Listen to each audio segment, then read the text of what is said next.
दोस्तों, आज हम आपको फिर से एक नई कहानी सुनाने जा रहे हैं। कहानी को जरूर सुने और हमारी कहानी कैसी लगी कमेंट में जरूर बताएं। अगर आपको हमारी कहानी अच्छी लगी हो तो अपने दोस्तों के साथ शेयर करें और कमेंट में अपना प्यार जरूर दें। कहानी को शुरू करने से पहले चैनल को सब्सक्राइब करें, बेल आइकन को प्रेस करें, जिससे आने वाली कहानी की नोटिफिकेशन आप पर सबसे पहले पहुंच सके।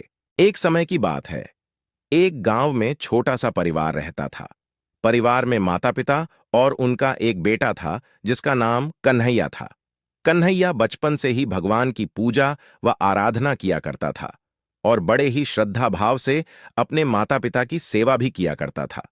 कुछ समय बाद कन्हैया के माता पिता ने कन्हैया की शादी करवा दी और वे सभी मिलकर बड़े हंसी खुशी के साथ भगवान की पूजा व आराधना किया करते थे।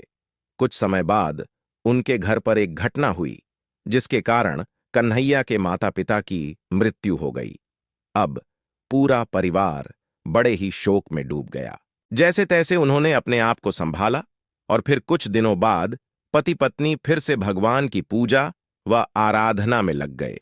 कन्हैया का एक नियम था कि अपने काम पर जाने से पहले कृष्ण भगवान के मंदिर में रोज दर्शन करने जाया करता था।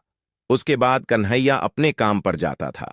एक दिन जब कन्हैया भगवान के मंदिर में दर्शन करने गया, जब दर्शन करके वापस लौट रहा था तो एक गाड़ी वाले ने कन्हैया का एक्सीडेंट कर दिया।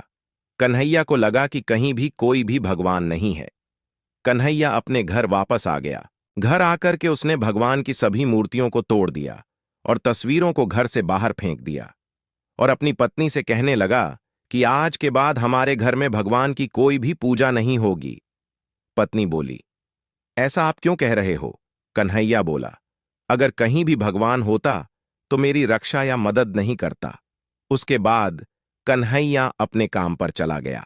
शाम को कन्हैया अपने काम पर से जब घर आया और घर आकर के खाना खाकर वे दोनों सो गए, रात में एक सपने में कृष्ण भगवान आए और कहने, और तू बच गया, वरना आज तेरी मृत्यु निश्चित थी। पिछले जन्म में तू एक गाड़ी का ड्राइवर था। जिस मंदिर के सामने तेरा एक्सीडेंट हुआ है, इस मंदिर से कुछ संत महात्मा भंडारा खाकर के मंदिर निकल रहे थे और तू अपनी गाड़ी से सभी संतों को कुचलकर चला गया और तूने पीछे मुड़कर भी नहीं देखा। उसका फल तुझे आज मिला है। अगर तू चाहता है कि मैं तेरी मदद नहीं करता तो तेरी मर्जी है। इतना कहकर के कृष्ण भगवान अंतर्ध्यान हो गए।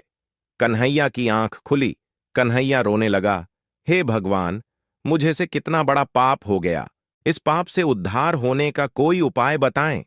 कृष्ण भगवान फिर आए और कहने लगे कि जो भक्त श्रद्धा भाव से मेरी पूजा व आराधना करता है, जिस रूप में मुझे जिस भाव से देखता है, मैं उसी भाव में उसके लिए दर्शन देता हूं। तुमने अपना प्रायश्चित कर लिया। मैं परमात्मा हमारे लिए जो भी करता है अच्छे के लिए ही करता है। हम परमात्मा से जो मांगते हैं वह हमें नहीं देता, क्योंकि वह हमारे लिए अच्छा नहीं है। परमात्मा हमारे लिए वो देता है जो हमारे लिए अच्छा है। भगवान हमारी हर समय मदद करते हैं, पर हमारे अंदर वो आंख नहीं जो हम उन्हें देख सकें। बोलो राधे राधे।